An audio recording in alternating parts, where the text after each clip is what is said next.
صحیح مسلم حدیث نمبر 26۔ ایک سند میں ایوب اور ہشام اور 2 سندوں میں ہشام سے روایت ہے۔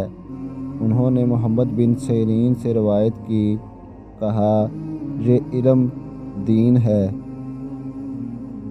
اس لیے اچھی طرح دیکھ لو کہ تم کن لوگوں سے اپنا دین اخذ کرتے ہو۔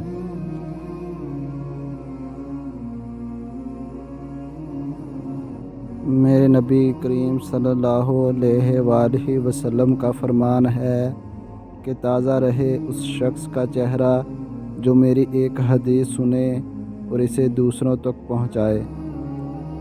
تو میرے بھائیوں اور بہنوں، میری اس چینل کو پلیز سبسکرائب کریں اور بیل آئیکن کا بٹن ضرور دبائیں۔